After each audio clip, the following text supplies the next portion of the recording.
Je pense qu'il y a cette histoire de contrôle émotionnel dont je parlais tout à l'heure, qui est importante. D'ailleurs, Luis Enrique en a parlé après la Coupe de France. Alors, il parlait de ses joueurs à lui, mais il disait que ce sont des matchs où il faut être capable de émotionnellement se contrôler. C'est-à-dire être capable de ne pas commettre le geste en trop. On en parlait tout à l'heure avec Amin Harit. Capable de ne pas non plus être submergé par les attentes. Parce que, évidemment, quand tu as une ville tout entière qui attend un match comme celui-là, tu peux, si tu n'es pas solide, ça peut être étouffant comme pression aussi. Et est-ce qu'il n'y a pas un problème de contrôle émotionnel? Il n'y a pas vraiment de taulier dans cette équipe. Il n'y a personne qui a servi un peu de paratonnerre. Donc je pense qu'il y a cet aspect-là à voir parce que c'est quand même très bizarre. Tu as raison de ne pas marquer de but à domicile, même de ne pas exister, parce que le match de hier, c'est que l'OM n'existe pas, en fait.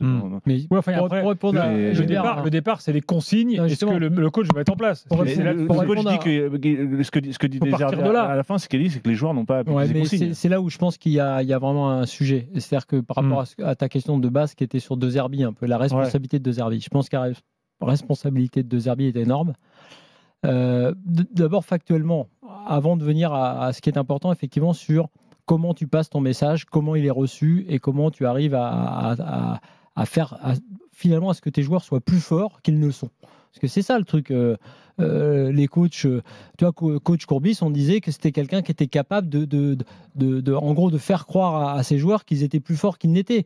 C'est aussi une facette du coach. Donc factuellement, dans ce qu'il y a déjà de plus classique, moi, je pense que dans sa compo, je le répète par rapport à hier, sa défense est une défense, je dirais, expérimentale, où l'expérimental dans un match comme ça, c'est compliqué, où il a des doutes lui-même et donc il exprime ses doutes très fort en ne remettant pas Cornelius, que je comprends, personne. Mais sauf que derrière, tu le transmets cette information aussi à tes joueurs. Donc la compo, avec un Brassier, je l'ai dit hier en plus, qui n'est pas à son poste. L'absence de pressing, ok. Mais ça se corrige, y compris sur le bord du terrain, ça se transmet. Il n'y a pas une seule sortie de balle, Flo. Il n'y a pas une seule sortie de balle qui fonctionne dans le football de De Zerbi. C'est le football de la sortie de balle par excellence. Et tu te retrouves au bout d'une demi-heure à rouler, à mettre des grands 6 mètres parce qu'il n'arrive pas. Moi, je pense qu'à 2-3 reprises là-dessus, juste fait une parenthèse, il y a eu une image assez spectaculaire, si vous avez l'occasion de revoir le match. Tu as donc les Marseillais prêts à dégager le 6 mètres, enfin à jouer le 6 mètres, donc à jouer court, comme ils le font à chaque fois. Et tu as sur la ligne de la surface marseillaise 3 joueurs parisiens qui sont là, un peu comme s'ils allaient, en gros, dès que le ballon est touché, se ruer comme ça. Tu vois en fait, ce qui s'est passé hier... Ça, tu sentais que c'était préparé de la part de Luis Enrique, clairement. C'est que les Marseillais n'ont pas été bons, mais je pense que De Zerbi a perdu le match tactique, mais mental avec Luis Enrique. Et que les joueurs l'ont senti. Et l'histoire de l'absence de but au Vélodrome, c'est aussi que mentalement, les Marseillais craignaient les Parisiens plus qu'on ne le pensait. Et dernière chose, avant d'aborder le truc mental, les Marseillais, la semaine sans match, en fait, ils ont passé leur semaine à Gamberger et à s'entendre dire partout en ville qu'ils allaient pouvoir taper le PSG. Et en fait, pendant que tout le monde fait son job et fait son taf de footballeur en jouant des matchs, tu sais, en semaine, je veux dire, les mecs étaient en train de se faire monter la tête et eux-mêmes de faire le match avant.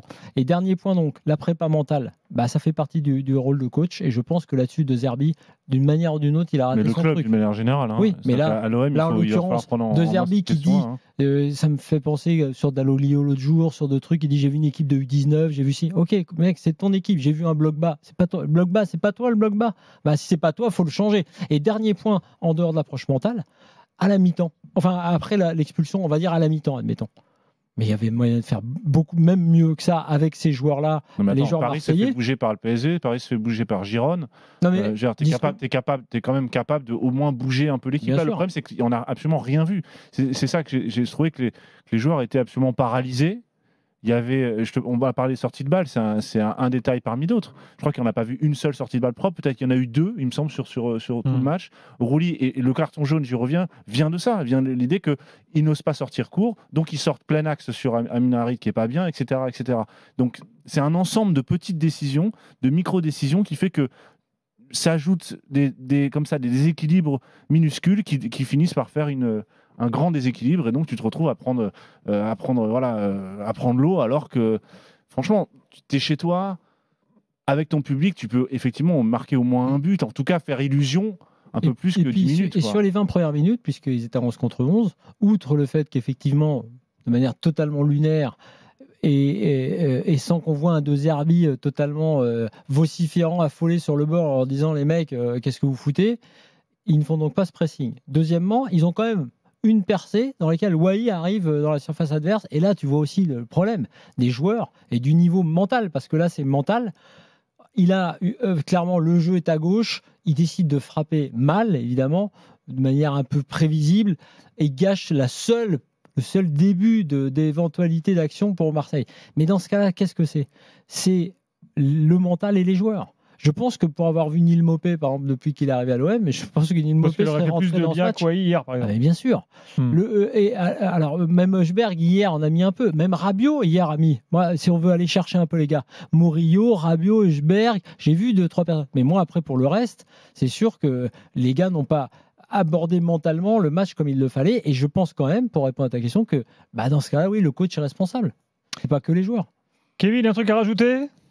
Après, vous avez fait le tour. Après, il n'y a pas que dans Marseille que la sauce est montée toute la semaine. C'est dans les médias aussi, où on n'arrêtait pas de faire les débats, que c'était l'année ou jamais. Mais je crois que ça aide pas. Ça aide pas ce club à. Oui, puis c'est au coach de gérer ça aussi. C'est le club, Flo, j'insiste sur le côté. Attendez, moi, c'est le club aussi. Excusez-moi. Moi, je trouve ça là-dessus, il faut qu'ils capitalisent là-dessus. Hier, ils n'ont pas utilisé la force du stade. Bien sûr. En fait.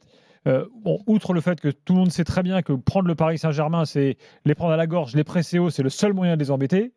Ils n'ont pas utilisé la force du stade. Si tu fais passer au Vélodrome, tu le fais où? Moi, là, je suis pas d'accord avec Kevin. Le fait que tout le monde ne parle que du match depuis une semaine, en fait, ça doit être, tu dois savoir le transformer en force. C'est ça qui est difficile, c'est-à-dire que cette si les mecs, t'as l'impression que c'est le ciel qui va leur tomber sur la tête, mais ils auront rien à foutre là. C'est le contrôle émotionnel, c'est ça. C'est contrôler émotionnellement, c'est capable d'utiliser les émotions à ton profit et pas qu'elles te dévorent. Encore une fois, moi, je pense que le rôle du coach est capital pour faire la diff entre les gars. Tout ce que vous entendez là, tout ce que disent les médias, on s'en fout. On nous dit que vous allez gagner, machin. Non. Vous allez emmerder le PSG en faisant ça. C'est-à-dire leur donner des clés techniques pour dire, faites-moi confiance, on va faire ça. Il n'y a pas de problème. Et si derrière on prend un but, il n'y a pas de souci. J'imagine qu'il l'a fait, mais bon. La réalité de la compétition, quand tu arrives dans un stade comme celui-là, je me souviens que c'était l'ami Régis Lebris qui en parlait quand il est allé avec Lorient. Il parlait du Vélodrome. Il disait déjà qu'on t'entend pas. Quand tu te parles, tu t'entends pas sur le banc. Il dit la réalité du Vélodrome, quand tu arrives, elle est quasiment violente. C'est-à-dire que tu as vraiment une sensation de pression sur toi. Et tu as des joueurs qui ne supportent pas ça. Et c'est humain. Je veux dire, c'est pas tout le monde qui est capable de jouer au Vélodrome avec une telle pression devant le PSG. Il y a peut-être des joueurs qui se voient peut-être un peu trop forts. Et je pense que je maintiens que le club devrait faire un travail. Peut-être qu'ils le font déjà, pas à ma connaissance, mais peut-être qu'ils le font déjà. Un travail d'accompagnement des joueurs dans le contrôle émotionnel. J'ose pas dire psychologique parce que ça sonne tout de suite médecin ou faible. Je dis non, de préparation mentale pour jouer à domicile. Et c'est peut-être là qu'est le point faible. Je dis 14e équipe du championnat à domicile, l'OM, au Vélodrome.